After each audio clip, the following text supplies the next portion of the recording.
All right. Good morning, everybody. Thanks for coming.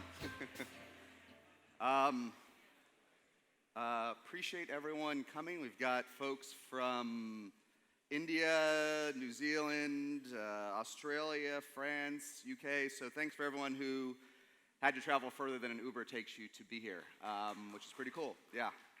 I just want to spend a few minutes just talking about this sort of informal community that we've all built together, kind of what we've done and where it's going. But just for a quick roadmap for today, it's all a bit of an experiment, as you can probably tell. We're at max capacity, and I think we have a pretty sort of amazing hand-picked lineup. And what it's really all about today, which you can probably guess from the very descriptive title, is sort of staging this growth, right? From sort of post-initial traction all the way up, and sort of the tactical learnings from all of that. So I think that should be pretty great. Just for a few minutes, thinking through this, what is this kind of community about? It's really about us helping each other, and hopefully today, I'm hopeful that you'll spend almost as much time meeting each other downstairs, where we've got lots of space all around, meeting your peers, than just hearing from the speakers and others. So we've got plenty of time during the day. Do not feel any pressure to go to all of the sessions. I encourage you to skip some and hang out downstairs or wherever and meet more people. As you've seen, we have cappuccino and coffee, and we will open the bar at 3 o'clock sharp. So you will have more reasons to hang out downstairs with your colleagues. And I think the Wi-Fi only works downstairs. So anyhow, sort of thinking through this is kind of what I think our joint mission is, to get to from 0 to 100 million faster with less stress and more success. And I think what we all have realized, having done this before, and everyone that's speaking today, is that everyone gets to that first million in revenue a little bit differently. But the rest of the journey for a given ACV, for a given deal size, it's pretty similar. So if we all here can make a few less mistakes that our speakers have made, that I've made, you'll be able to get there faster with less stress. A quick look back and look forward. So we've just about crossed 1 million views a month on all this SaaStr content, which is pretty cool. So thanks to everyone for that. I think it's a pretty epic sort of pre-milestone. So it's cool.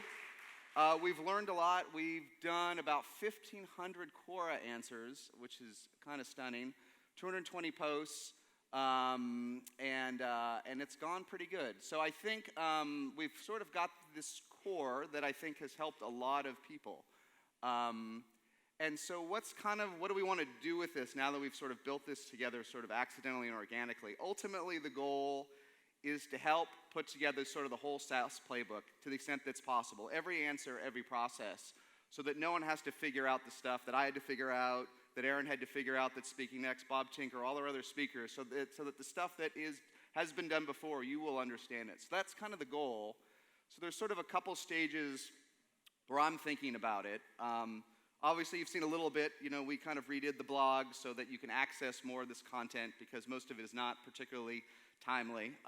So that was kind of a nice little upgrade that we did, thanks to Gretchen and the team there. Aaron Ross and I, you've probably seen it. We've got the sequel to Predictable Revenue we're working on together. That should be out any month now. But most of the parts, you can read the previews on Predictable Revenue on Aaron's site. It's going to go iterated. There's some more case studies, and it should be pretty awesome, with a particular focus kind of that next stage, right, of getting from that 1 to 20 and beyond in recurring revenue. So that I think will be helpful, because the first volume that Aaron did obviously has been a Bible for a lot of folks here, and the second one will be a great sort of companion for the next stage. So that's great, especially because Aaron's done like 92% of the work, which is a gift. And kind of just a couple things quickly that's kind of next. Learning from all of this content that we have is we want to make it easier to find all these answers and easier to implement. So kind of the next phase of this SaaStr will be one, including more voices. So we'll get more folks that have sort of been through the whole 0 to 100 million cycle, ideally been through some sort of exit so that they're not biased, they're not constantly talking about their app. So more second and third timers. We'll get a handful more involved, and then we'll make more of this content exposed, right? So you can find answers, you can search them, you can upvote them, so that every answer on how to create a sales comp plan, how to think about demand gen spend, all these things that are simply answers, they'll all be even more accessible than they are today, because we've got 1,500 pieces of content, but we know people tend to stumble on them. And so this is a phase. Hopefully this will be done in the next couple months. Another thing that we're working on, which has turned out to be about 10 times harder than I thought, as everything sort of does in the journey, is we're working on a very targeted, very narrow careers, jobs site that will help do just sort of the one thing that we all need once we start figuring things out, was help you fill out the management team. So you've probably seen a few little things, a few tweets here. We kind of experimented this, built 0.1 or 1.0.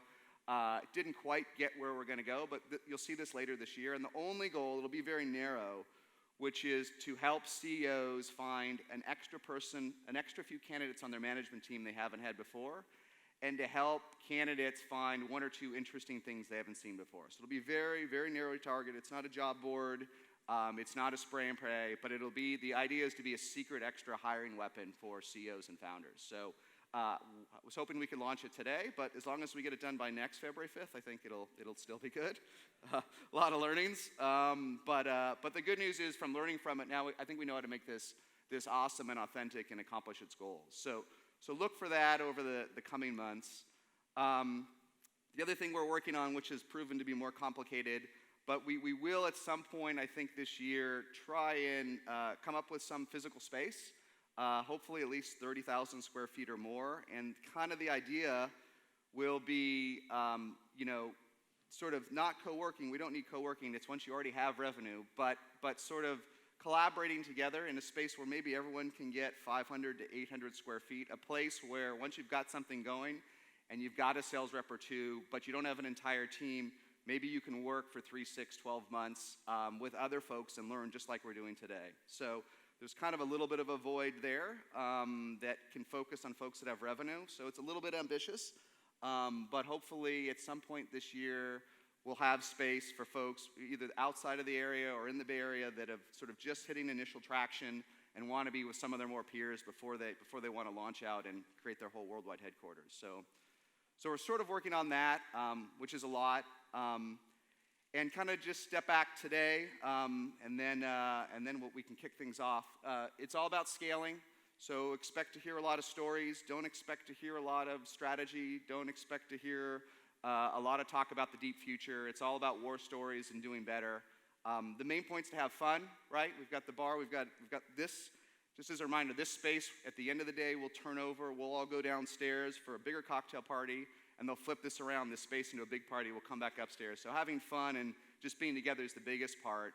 And again, a reminder, downstairs, the lobby is as important as anything we'll chat about today. So thanks for everybody. We'll if Aaron's ready, we'll take a few extra minutes. Otherwise, we'll grab the band, and let me just introduce. I should have memorized their name. But we have the amazing Americano Social Club. So thank you for entertaining us here. Right? And let's just try. Let's see if this works. Akita, what'd you think of that joke?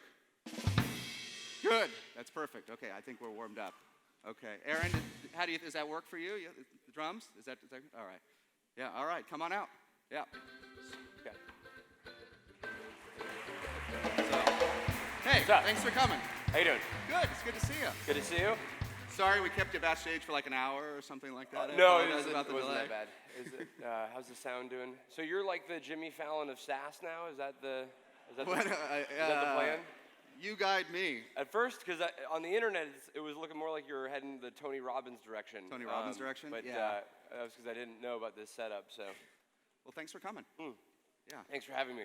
So it's been busy the last few weeks? Yeah, we wanted to make sure we went public before this event, so if you had only done it a year ago, it would have been more convenient, actually. Good. Was it tiring? Which part? The whole roadshow, IPO, or is it just another piece of a pie eating contest, or how are you feeling today? Well, you made me wake up at 8 a.m., so... Apologies. Okay. Yes. So this morning I'm a little bit more tired, but, yes. It's interesting. So, I think the most interesting dynamic of the roadshow is, it's not that, it's sort of, the way I thought about it is it's sort of like doing a growth stage party round. Yeah. You go pitch 400. There is no great lead, right? Yeah, no one's taking the whole chunk. You go out and you pitch 400 investors. Yeah. And you just see who wants to get involved. Yeah. Well, good. There's a million things that I'm sure it's harder than that for other people, but like bankers and everything. But it was just like meeting after meeting after meeting, explaining how SaaS works. Yeah. So. Well, you've spent 11 years fundraising, so yes, it's not a new thing. We were fundraising after week 3, so this is a pretty common occurrence for us. So just one question on that, then I want to go back. So you spoke with 400 institutional investors, 40, whatever it is. They understand SaaS, right? They're working on it, and we do sort of extreme SaaS. So which is what I think we figured out early on in our business model in our market was, once you understand the dynamic of SaaS, and I appreciate some of the clarification you've been able to put out on the internet. Once you understand that dynamic, then actually your growth and your scale of your business is actually most functional to how much you invest in scaling it up. Yeah. So once we figured that part out, and once capital was relatively cheap, we just decided, well, why don't we just go and scale as fast as possible, as big as possible, because the market, there's no real, like, for the next many years, we're not going to bump up against our total addressable market. So our growth is essentially dependent on what level of investment we put into growing the business. And once we determined that, we just decided to kind of push on the gas pedal. Oh, yeah. So just one question, just on the roadshow, just curious. So at this point, it's early 2015. What % of sort of the institutional investors you talk to do understand customer lifetime value, investment in sales and marketing, magic number? Have most of them done their homework by the time they got to you? Yeah, so there's, as with anything in these kind of situations, there's a spectrum of level of education, and it's funny because actually, so you have on one end of the spectrum, you had these meetings where literally, like, the person that we were pitching was like an investor in IBM and EMC, and they're like, well, where's the cash flow? Yep. And that was one end of the spectrum. So you still get those, yes. You still get those. Yep. On the other end of the spectrum, you would have people that would say, why aren't you spending more? And why aren't you just, if you have this annuity essentially that continues to grow, and you have this recurring revenue stream, well, why would you even decide not to spend $500 million on sales and marketing? Just keep scaling it up. And then you have somewhere in between, which is actually kind of the funniest, because they'll go into the meeting and they'll start the meeting and they'll say, the economics of your business are kind of confusing. We don't know why you're not profitable yet. What's going on here? Why aren't you figuring out, the kind of near-term profitability? And then we'll explain, like the model and the growth curve, and they're like, why don't you spend more on sales and marketing then right now? And literally within a 30-minute meeting, they've gone from IBM cash flow investor to Andreessen Horowitz. Yeah. So, but you're learning that on the roadshow. So we're sort of in the fourth inning of sort of the evolution of thinking here. Sadly, not everyone is reading Quora yet in the East Coast public market scene. So we think the model is catching up. Got it. So just one question, I'm curious about that. So you've talked to all these institutional investors. Is there room for another 10 box-like IPOs? Is there enough appetite out there to do another? Obviously, they can write. There's a huge amount of institutional capital, but for SaaS, right? Mm-hmm. Is there enough appetite for 10 more IPOs like Box this year? You think? That would be probably dangerous for me to answer. So what I would say is that there's plenty of room for companies that are benefiting from this very clearly secular change toward cloud and mobile. And Absolutely. If you've built a significant business on the back or benefiting from that, then there's maybe room for 100. I mean, I don't think there's any particular kind of limit to the appetite. The investors that are betting on this thesis are realizing that so in our space, what we do is, and this is the singular most misunderstood part about our business is that people think we're in the storage business, and we buy storage, we buy hard drives, or else we can't store your data, but what we sell you is an application and a service and a platform. And so the significant difference there is actually when you look at our architecture, storage is one layer, but there's also a security layer, there's a content management layer, there's a search layer, there's a data loss prevention layer, and the big disruption in our particular space is that maybe as an end user, you use Box as an easy way to share and collaborate around files, but actually as an enterprise, you're saving on your storage infrastructure, your data loss prevention infrastructure, your search appliance, because all that gets compressed in our data center, and then we sell that to you at a fifth of the price of what you would have had to go buy from all those disparate technologies. And so from that standpoint, it's very disruptive in terms of legacy traditional enterprise software and infrastructure businesses. And so for companies that can either drive those kind of disruptive economics in enterprise or create and go after a new market, there's going to be essentially unlimited appetite for interesting businesses. Yeah. No, clearly, like with Alibaba, we see there's lots of institutional appetite, right? I hope it's unlimited for SaaS, so it's good to hear that you at least feel that a little bit from the roadshow. So it's a good learning for all of us, right? Yep, no promises. The party isn't going to end at least in the next 30 to 60 days. Was this a party that I was a part of? Didn't feel like a party? I don't know. Somebody should have invited me, so. Well, one thing I want to touch on from a founder perspective, and I know you've probably explained it about 1,000 times on the roadshow and otherwise, but I do want to dig a little bit into the parts of the business model that are not obvious, just while I have you, right? So I think of Box. We did this really awkward roadshow video. You could just play it for 20 minutes if you like. It did. So, Dan had a nice suit. I saw that. He did. And we kept being advised, do not move your arms. And so we're just like, okay, so we'll just explain SaaS like this then. And they're like, yep, that's good. Yes. So gives you a sense of who the audience is.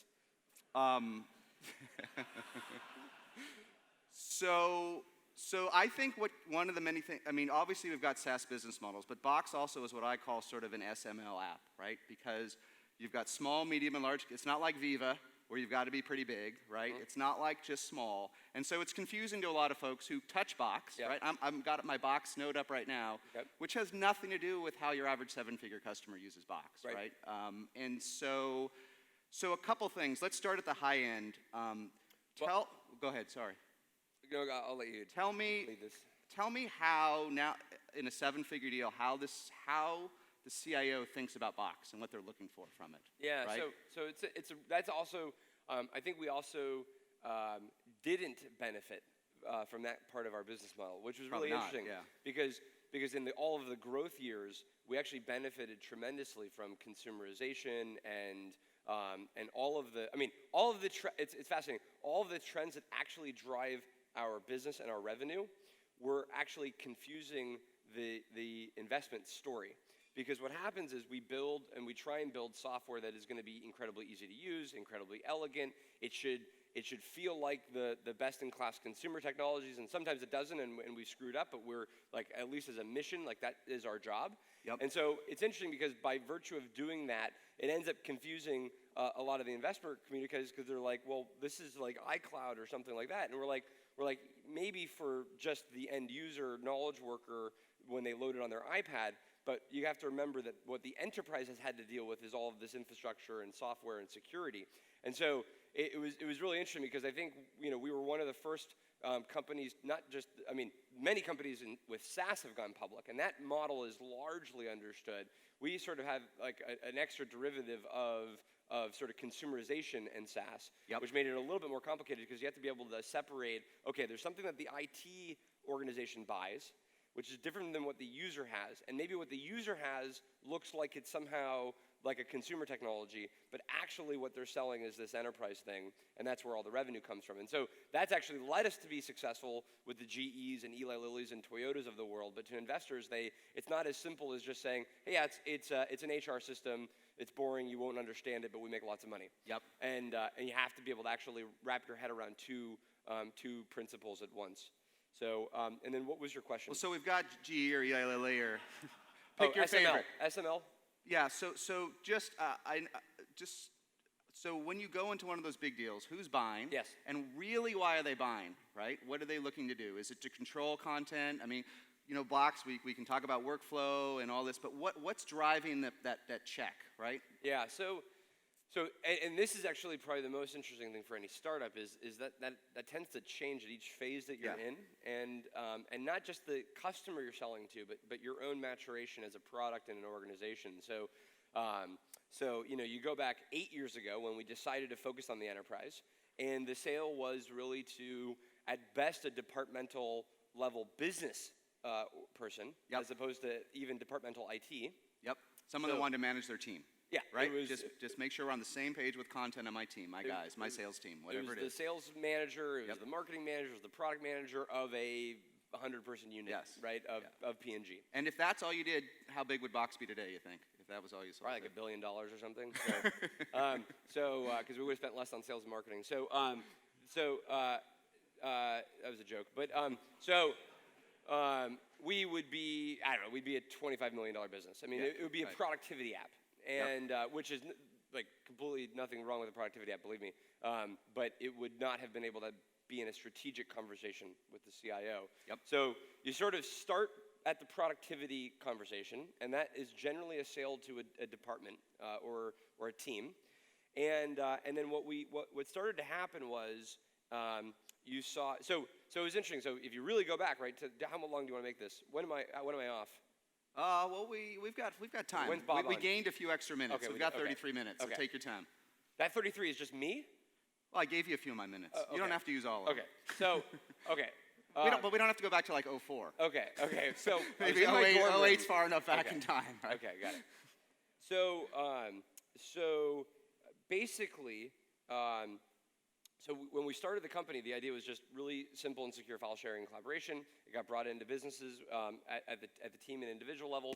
And what we got really lucky on was all of a sudden iPads, Androids, Android phones, iPhones, Amazon Web Services, Salesforce.com, getting to real scale, and out of nowhere in like a 3-year period, while between 06 and 07 and maybe 010, we were a nice to have, a sort of like, yeah, that's Yep. kind of okay to have in the corner of the enterprise, like just the definition of shadow IT with maybe a little bit more kind of broader implications, to all of a sudden, you had this redefined IT landscape where all of the new devices, all of the new ways of working didn't work with the legacy content management and collaboration software. So somewhere around 2010 and 2012, we basically said, okay, our sale is now going to be at the IT level, not yet the CIO, but some innovative IT manager who wants to, put their, throw their hat in the ring as doing something innovative. Yep. And that was really where we were able to start to have more strategic conversations. And so we went from purely departmental to actually being able to be implemented in the enterprise. And that was still only at like 1,000 employees or 5,000 employees. And then really only in the past year and a half has that then gone to CIO level, which is how do we become a strategic kind of part of the IT architecture? How do we actually build one of the kind of key pillars of their enterprise?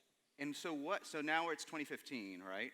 And does the CIO, is sort of Box a part of the CIO stack today, a checklist, something they're looking to bring into the enterprise, or where is it on that sort of evolution? Well, I mean, we certainly would like it to be, Yes. right? Or let's call it Cloud Content Manager. Sorry, what's the right acronym I should be saying? Well, we call it Enterprise Content Collaboration. Enterprise, well, let me just get that right. Yep. Enterprise Content Collaboration. And the reason Got for it. that is that Makes sense. it's sort of ECM, which is Enterprise Content Management, Yeah. but it's not just about the management. It's actually how do you use and collaborate No, on for your sure. content. Okay. But ECM is a traditional part of the stack. There's Yep. no question, Yep. right? So, and actually, what's funny is ECM was never a strategic buy for the CIO. That was actually still like one level below the CIO. The Yep. CIO was ERP, CRM, core infrastructure, Yep. those kinds of major applications. But what's changed is you have the CIO of GE, Jamie Miller, who she's responsible for 350,000 people's technology. Yep. And if she spends her time in meetings about their accounting system and about their 10 data centers and what's going on with that and what is their capital outlay, she is going to miss the boat on what does Jeff Immelt need in his hand to access his email? Yep. What does the person who's going to be a field service agent repairing a jet engine, what apps are they going to need? Yep. And so her purview is the same, but the things that are within that are completely different. And so you now have innovative CIOs like Jamie Miller who then say, I actually am not going to differentiate how I deliver IT if I do the world's best Oracle implementation. Like like, IBM's got that for us. We're Yep. just not going to worry about it. It is what it is. It's not going to be like totally transformational and I'm sure Oracle and IBM would say otherwise, but generally it's not going to like completely change their business. What might change their business is, can they enable their employees to be more productive?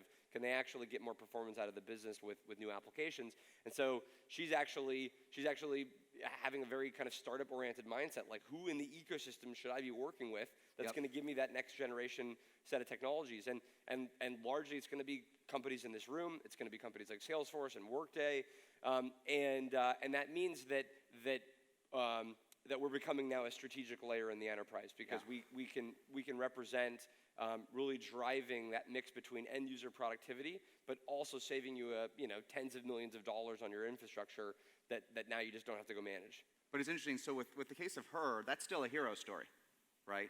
And what I mean is, we all lived through this, we have a champion, and it's like the one innovative thing that they deployed this year in the enterprise, right? Yes. At some point, Box will be big enough that won't be true anymore, right? Because I've got to deploy, right? I've got to manage cloud content, cloud. It's not an option anymore. It's not innovation, it's requisite. And my thesis would be, it's a learning for me today, I thought you would be about to cross that chasm where some of your customers, it's less about innovation, and it's more about, okay, control. Look, there's all this content flying around, it's scary, and Box is the coolest thing I can bring in, but yet control what's happening in the enterprise, right? And that's less about innovation, right, than control. Correct. So that was the champion. Yeah. Now let's get to the in practice. So the champion is the CIO, Jamie Miller. She is a person under her named Larry Biagini. He's the CTO, and he was the former chief risk officer of GE. And his job is to only implement technology that's going to make GE safer and more secure and not actually introduce new risk. Yes. And the conversation with Larry Biagini and every CISO in the world right now, every head of compliance in the world, every head of risk is, if you don't implement these technologies, largely these new end user, more user-friendly, mobile, consumerized technologies that also give you control at the enterprise level, what's going to happen is two things. One is people will bring in their own software in the workplace, which is a trend that we benefited from for many years, but at the scale of GE is a very dangerous proposition when it comes to managing data. Absolutely. And on the other end, and what we've seen with Sony, what we're seeing essentially every day is the legacy infrastructure is actually worse off and actually introducing vulnerabilities into the enterprise environment. Yes. And you've had a whole sort of cycle now of enterprises starting to grapple with this reality, which was the legacy IT model assumed that you build out lots of infrastructure, you build out lots of software, you put a perimeter security model around that, and assuming everything was sort of within that perimeter, then you're totally secure. And what we found is that all you have to do is poke one hole in that perimeter, and then boom, you have everything.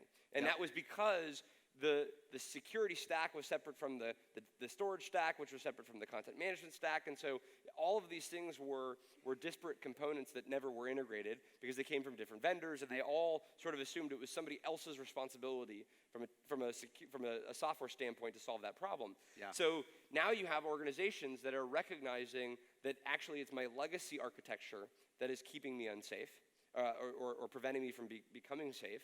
And I'm going to have a modern architecture. Now, modern architecture doesn't always mean cloud, but at least in our space, if you're talking about sharing and collaborating, if you're talking about accessing data remotely, then cloud is largely the right delivery mechanism for that kind of set of capabilities. So our customer conversations today is not pitching cloud. It's actually pitching a modern architecture. Yep. And in that modern architecture, you get visibility, control, granularity. You get all of the things that you would have wanted to design in a content management and collaboration system if it came with security and if it came with all of those components. In going to that, at the scale Box is at today, when you go and talk with the CIOs and the folks, how important is product? And what I mean by that is, you go and pitch Salesforce today. Don't get me wrong, the product's important, but it's not really about whether it has the best leads, contacts, and opportunities, right? I mean, you have to have the best demo, the best configuration. But if you're talking about security, right, and compliance, on the product side, is it pretty mature? Is it pretty figured out now? Is that a big part of the discussion?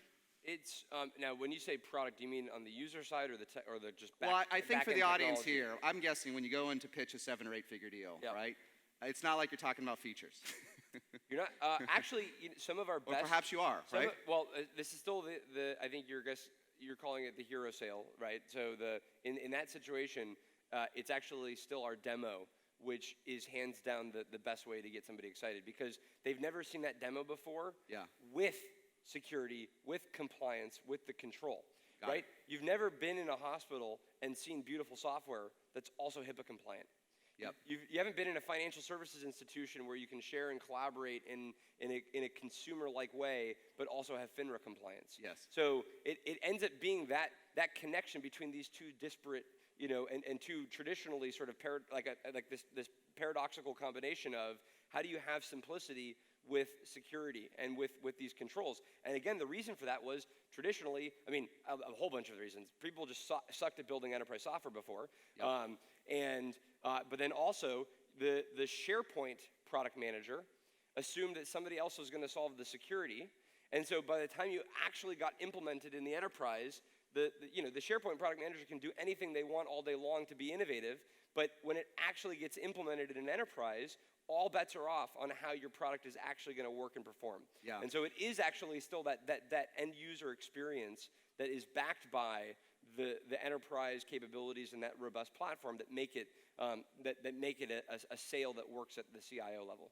And how I'll tell you a quick anecdote to relate to that. When you had me on a panel at BoxWorks a couple years ago when it was smaller, and one of your customers, I don't know what I said, but one of your customers came up to me afterwards and she said, "That's not what Aaron told me." Oh God. So, wait, and I remembered what did I tell her, or what did you say? I don't even. It doesn't matter. What was interesting was the personal connection, right? Yes. And it was a pretty good brand name customer. So, how much, especially now with CIOs and others, how do you spend your time with customers, like prospects, existing customers? What's your job?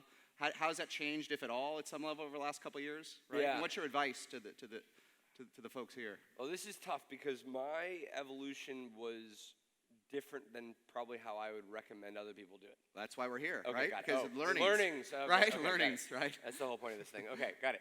So We can talk. We'll make sure we pitch whatever we want to pitch in our remaining time, but learnings are really the goal, okay. right? I thought I was trying to get signups. Okay, so basically, when we started out, literally for the first 6 or 7 years, Yeah. I was very product focused, very internally focused. I mean, you sat in the middle of the team, as I remember, like Yes. really in the pit with all the developers or wherever you are, right? Yeah, and I come still out, do. You pop out, you still do. I still do, but Yeah. it's just I'm in the office now, unfortunately, less frequently. So, Yep. But for the first 7 years, and this was, part of this was just consistent with our sales model. It was an inside sales model, and the people we were talking with really didn't demand an in-person meeting, so we could kind of accomplish that. But actually, I was rarely even on the phone with customers. Yeah. Our real customer interaction was driven by our first head of sales, our first kind of set of sales individuals and sales team.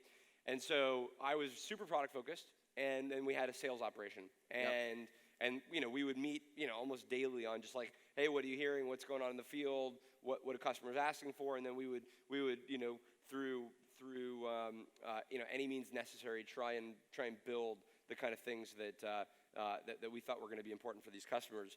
And that really worked up to a certain stage of customer sort of kind of credibility. Yeah. Small silo deals into departments and got it. Exactly. So finally we got to a stage where the decision maker was going to be the CIO. Yep. And that really required a level of commitment on our end, and then to see that this was something that I personally and the company was signing up to really support them and work with them. Yeah. And so in the past 2 to 3 years, I'm now on the road 35-40% of my time, and that basically just consists of flying to cities that I hadn't previously ever heard of, and doing dinners and lunches, and there's steak dinners, guys. Yeah. We talked about steak dinners more today. Yeah. steak You didn't know dinners. those worked back in 04 and 05. I right? didn't think we would have to do them.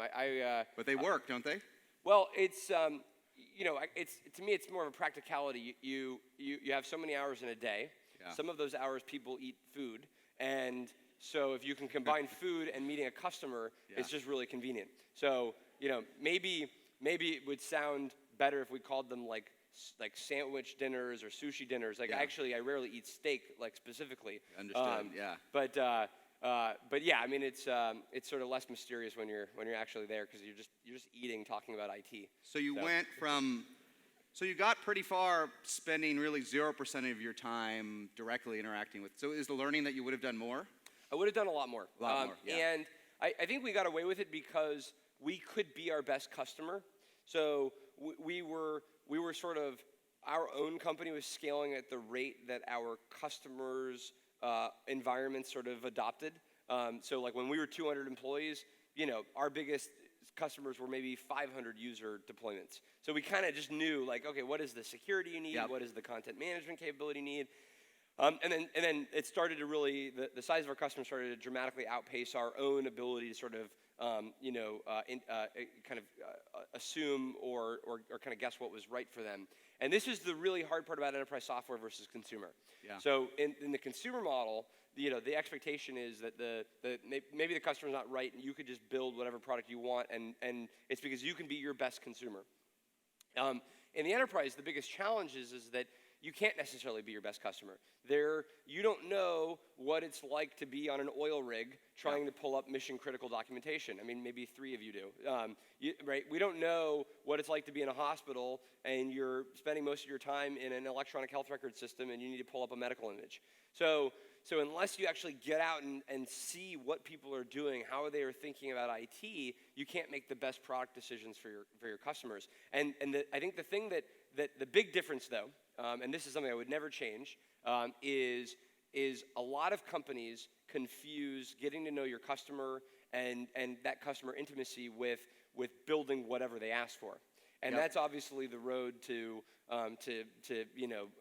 essentially all of the broken enterprise dreams that we've always had, which is you go meet with this massive customer and they're about to give you a $5 million check, but they say we want to do some weird encryption thing, or we want to do this certain kind of DRM capability, or the best one is we want to put a little interstitial that requires the user to type in which department they're in, so there can be a chargeback. Yep. And you've never done one of those deals. What's that? You've never done one of those deals where you build a little one-off piece for the big customer? You've always been able to say no? Out of 44,000 customers, we may have done that half a dozen times. And when we do that, we have this secret back-end system that we can turn on and off things, and it's like a few people have that. And but the thing that we try and do, so we've won thousands of deals where the customer request didn't match what we were building. Yep. And the way that we solved that problem was, and this is the customer partnership side, was can you get the customer to understand why the way that you're building it might actually better solve their problem, right? When you hear about that esoteric security thing, can you get the customer to understand that it makes complete sense through the lens of their responsibility and what they're trying to solve. Yep. But if you implemented it in the way that it's being proposed, then actually users aren't going to adopt the product, and then they're going to actually be less secure ultimately. And if you can have that conversation in partnership with the customer, they actually tend to be fairly thoughtful because they ultimately want to solve their business problem. Yep. And now we've lost many deals because of that. And actually, this is one of our biggest categories of why we lose deals is because there's some weird feature that we are philosophically opposed to because we think it's going to hinder what the user is trying to accomplish or what the business is trying to accomplish. And if we just can't get the customer to agree with that, then we might lose that deal. Now, the good news is, assuming you have venture capital and other customers, time's likely on your side. Because if you're right about that customer is going to come back to you. Yeah, with the long view. And we see that all the time. We see a lot of customers that will implement some wonky thing that they thought was going to solve their business problem because it felt really great on paper, but actually in practice, they don't need it. It doesn't work. They don't need it. But what about pulling forward from the roadmap? If a customer wants something that's you've got scheduled for the second half of 2016 and it's a $5 million check, that's negotiable with the product team, isn't it? Well, that's a different issue. Yeah. So because that's your own trade-offs of do you want to increase your ability to work with larger customers on this one vector, or do you want to support, some other specific priority? Yeah. That's a less tough of one, right? It's a tough one, but doesn't have the same philosophical challenges. No. Because in theory, at least in the way that I'm reading your question, is you're not doing that as a one-off. You're doing that to get to the next stage. And we've done that many times. We've at many moments built something that was necessary for one tier of customer that didn't break our product for anybody, but maybe we had to prioritize getting to that next tier versus maybe the 95th percentile thing that we wanted to do on the tier below it. Yeah. And we're making those trade-offs all the time. It's always this calculus of, okay, well, if we get the GE deal, then that actually will get us more customers in this area. And if we start that now versus pushing that off by 2 years, then we'll be much farther ahead. And that's something that you just have to decide as an entrepreneur, how do you want to prioritize those decisions. But what we don't do is build the thing that the customer wants that we think is going to break actually why they wanted to do in the first place. Yeah. And that's, I think, the really important kind of decision-making and discipline that you have to have in building these kind of products. Yeah. So one last customer question, then I want to talk a little bit about platform, because I think Box and platform is pretty interesting for entrepreneurs. So, but going back to spending more time with customers now on the road, should have done more. Ratio of prospects versus existing for your time. There's only so much time, right? Yeah. So it's interesting. I mean, the best advice I generally have is try and build a business model that once you've sold to your customer, you can continue to grow with that customer. So either new capabilities, being able to sell more seats, because while it is absolutely true that in the SaaS model you want to spend a lot of time selling back into your customer because you want them to recur. That's fundamental to the model. It also helps if you can actually continue to increase their utilization and how they think of the product and the platform. And most of our customers actually go through an evolution. So if you think about somebody at the scale of a GE or an Eli Lilly or a Toyota, hundreds of thousands of employees in many cases, our first couple of years with them is largely secure file sharing and collaboration. Yeah. We're not transforming every single way that they use their content. So we actually have to go back in and say, hey, you haven't been using us for this next generation workflow, that we've been designing. Can we understand your business a bit more? And that dramatically benefits both of us because they get more value. We get a stickier customer in the process. So spend a lot of time with existing customers. At the same time, we're only in about half of the Fortune 500, and so we want to make sure that we're in essentially all of the Fortune 500. So we have to spend a lot of time with new customers as well. Yeah. And so it's any given city that I'll go to, if we do one of these steak dinners, there'll be 50% new customers, 50% customers, 50% prospects, and then I'm trying to spend time with everybody. So your gut is 50-50, something like that, right? It would be. I would have to. Well, the reason I ask is what most of us do, especially when we're scaling fast. Yep. I believe we tend to spend as CEOs too much time with prospects because that's the hunt, and we get that. We get that if we don't go and fly to GE, this deal isn't going to close. Yeah. But that's like 10% of the revenue that you're ever going to get from GE. So my view is we all naturally, instinctively get the ratio wrong.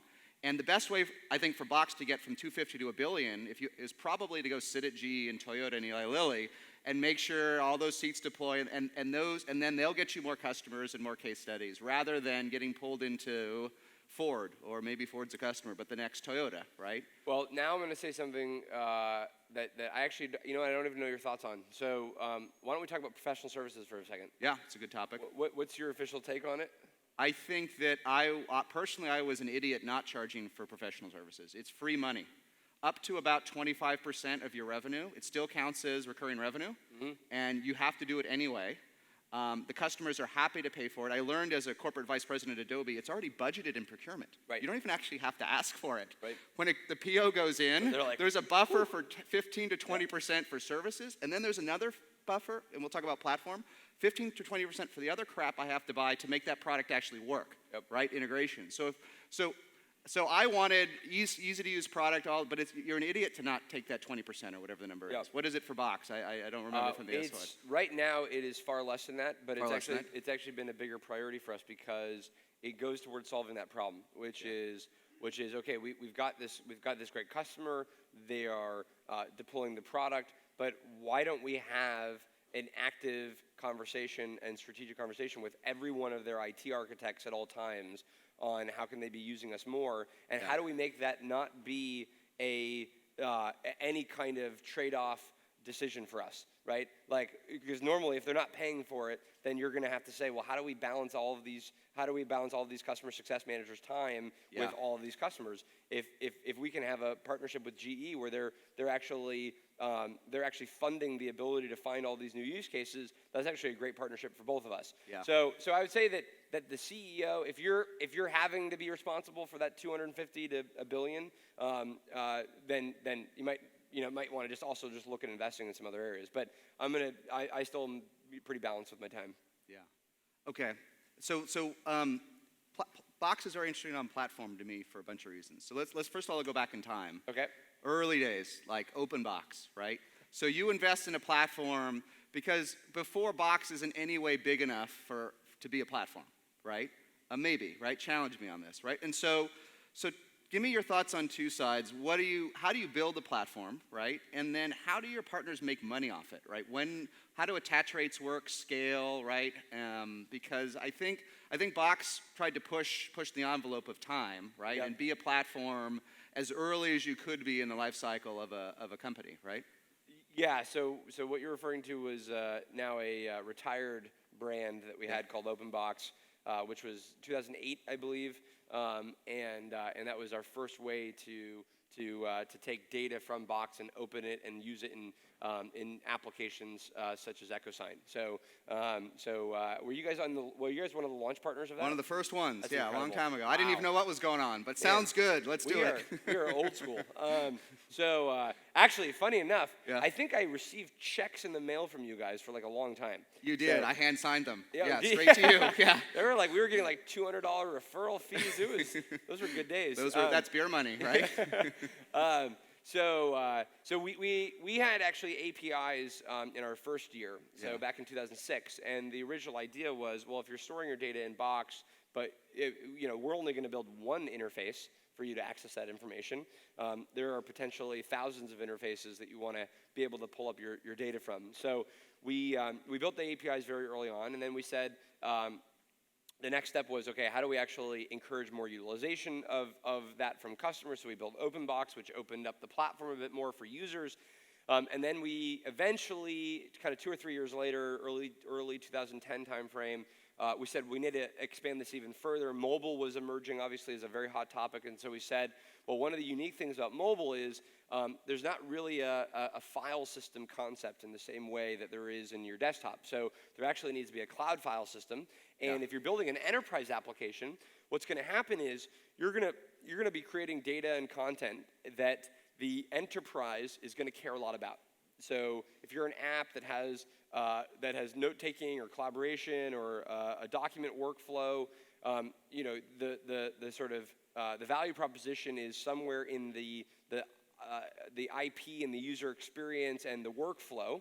Yep. It's not necessarily in the data storage. So maybe you would be storing that content in Amazon or something, but it's clearly not like the storage component. So we said, well, what if we could go into enterprise and say, Box is the common layer where you manage your content, but it's accessible and usable by any application that you give permission to. And so we said if we could do that, then maybe we could actually potentially be a driver of revenue, driver of growth for the application ecosystem. And I think we're still early in all of the ways that needs to manifest throughout our business, right? We need our sales team to be better equipped to be pushing on the sort of best-in-class applications. I think our marketplace leaves some room for improvement. So we have to improve that experience. We've tested different economic models, different revenue sharing models in the app ecosystem. So we're still trying to nail that. Takes a while to figure that one out. It really does. Yeah. But in general, what we do know for a fact is that we have a lot of customers that are standardizing on Box. We are going to be the layer where they manage the security and control and then storage of the data. Yep. But there's an ecosystem of thousands of amazing applications that create content or can leverage the data already in Box. And we can actually, hopefully, accelerate the adoption of those applications if you can already pass the security tests, if you already have that assurance that your data is going to be in a platform that's been vetted. Like the one thing the one thing that we all have to deal with, because now because of sort of the information economy and the data economy, data is becoming essentially the most important asset for enterprises. And for GE that was probably a year of auditing and control testing and from signature, but before deployment or pre-sign up for the deal? Pre-signature.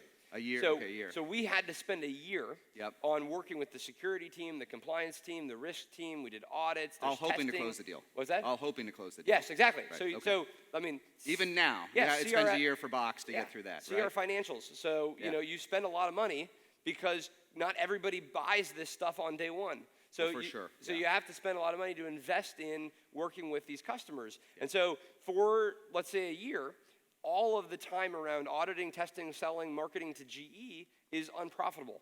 And then we're just praying every night that GE kind of comes on board and agrees with our strategy and then converts. And so we've done a lot of that work now for a large number of enterprises. So if we can hopefully save people on that time and energy, and instead let you focus on building a world-class mobile application or a world-class workflow application, then hopefully we can actually drive way more innovation in the enterprise. So that's essentially our platform model and our API model right now. Let me ask you a sort of a revenue question around that. So there's two reasons that as a vendor I might integrate with Box. One is because I need to, or it makes my product better. It has nothing to do with money. Right? I mean, mobile, iron, and Box, there's a lot of synergies here, right? The money is irrelevant, right? Then there'll be folks where the attach rate's important, right? So if Box is, let's assume we're doing, I don't know what the exact number is, 250 million run rate, I'm just using a round number, right? Can I get $2.5 million off of Box as a lead source today? Are you, because I think of because here's the attach rate. Using us as a lead source? Because here's the thing, I think you're lucky to get a 1% attach rate if you're lucky and you work incredibly hard, right? What percent of Salesforce customers does Box have, right? I mean, after all these years. It's not like 10%. Maybe it is accidentally, right? But not through Salesforce as a lead source, for example, right? So I think the interesting question is, can people make millions of dollars off of Box now as a lead source, right? Yeah, this is a great question. So this what we realized was we had to begin to dimensionalize our customer base a little bit differently if we were going to go accomplish that. Yep. And I think, actually, maybe just show of hands, who's building an application that has an industry focus or industry orientation to it? Okay, so and then who's building something that is more function-based, job function-based? Okay, interesting. And then who's everybody else? Just products for 100% of the customer base. Okay, who's doing something that is universal? Every employee in the whole company could use it. Okay, cool. All right, so what we realized was depending on which category you're in, there are different economic values that we can drive, right? So if you're building a deep industry workflow, you actually could make more money from that customer than we can. If you're building a job function app, then we have to find a way to get that job function app to the right part of our customer base. And if you build something universal, then we have to figure out how do we kind of go to market together, across the entire customer base. So we built this thing called Box for Industries last year, which is what we announced this last year, and we said, can we take some of the leading applications that are more industry focused? This was just our sort of first foray into being having a much more concerted effort. And we said, could we take a bunch of solutions by industry? If you go to our website and you go to the retail page, or you go to the media and entertainment page, or the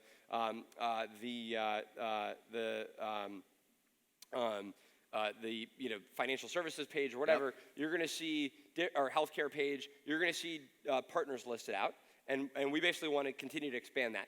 So if there's a world-class application that does something with medical information and can send medical information to our platform, we want to list that right in our whole healthcare solution set. And then where this really kind of where the rubber meets the road is, because of our professional services, what we're trying to build out is also industry orientation to professional services.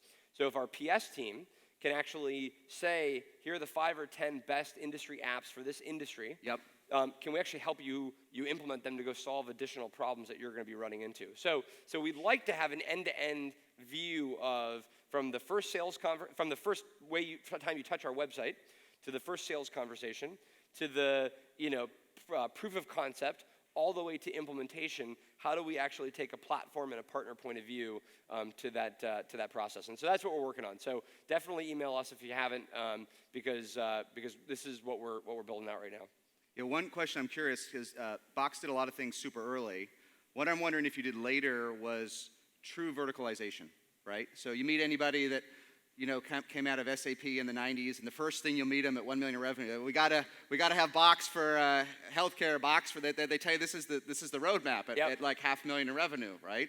It seems to me maybe Box didn't have true specialized teams in verticals until maybe you're at 100 million or something like that. I'm guessing. Yeah, maybe you had it early on, but I don't think it was early, right? We didn't, and yeah. I would say really until, maybe a fraction of our sales force is verticalized in any way. Even now. Is that late? I mean, obviously Box is doing great, but thinking about it and learnings is... It's hard because you're always, this is like the age-old sales segmentation challenge. Do you do territories? Do you do size of company? Do you do verticals? And it's just, you're always kind of the matrix of complexity. So you have to be able to get enough value from your customers to be able to in any given territory, to be able to start to even specialize on verticals within those territories. So we actually were, I don't think we were late or early. We were sort of appropriately timed relative to the impact it would have on our business. Got it. And the key distinction is, in Crossing the Chasm, yeah. Hopefully everybody's read this. This is sort of the Bible for building enterprise software. But there's a couple important sort of updates that I think Jeff Moore would make and agree with, which is when you were in the 90s and you had to sort of top-down sell your software to get in the first place, then you had to make some really, really key early trade-offs. Like you had to actually decide, where am I going to get a flywheel effect going? Yep. And you don't really get a flywheel. There's no such thing as the Fortune 500, right? So you can't I can't host an event for the Fortune 500.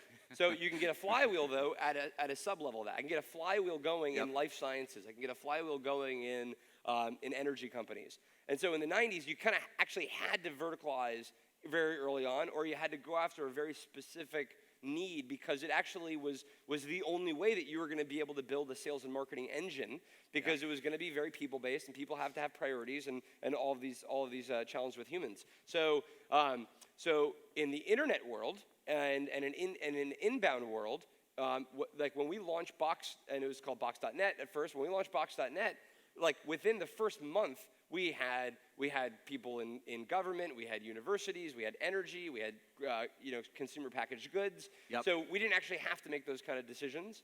And really until we started to begin to do kind of the deeper, more, at least where we had the leading indicators that we could do more transformational kinds of customer projects, where we could actually reinvent how a hospital used all their medical documentation and medical images.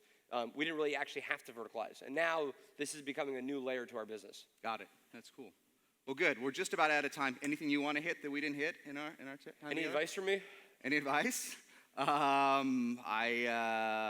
Boy, that's a good question. I don't know the answer to. Okay. I think my advice is actually, I was chatting with someone about this last night, is enjoy the second decade, right? You're in the second decade. Second decade. Right? It's a good time, right? It's a good place to be. Yep. Getting through those first 5 years can be really hard, right? It's for everybody, right? So your advice is enjoy the second decade. I think so, okay, right? Great. And versus the world will not end. Right? Box is going to be a success no matter what, right? So let's enjoy the second decade, right? That's my advice, right? That's some knock on wood commentary. Great. Yeah. Okay. Yeah, so good.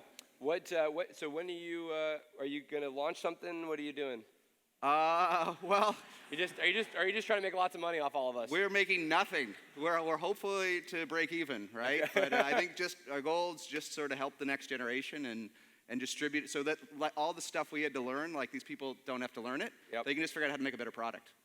Right? Yeah, but then there's going to be some other weird twist to the story. So. There will be, and then the next guy can do that one, right? That's fine.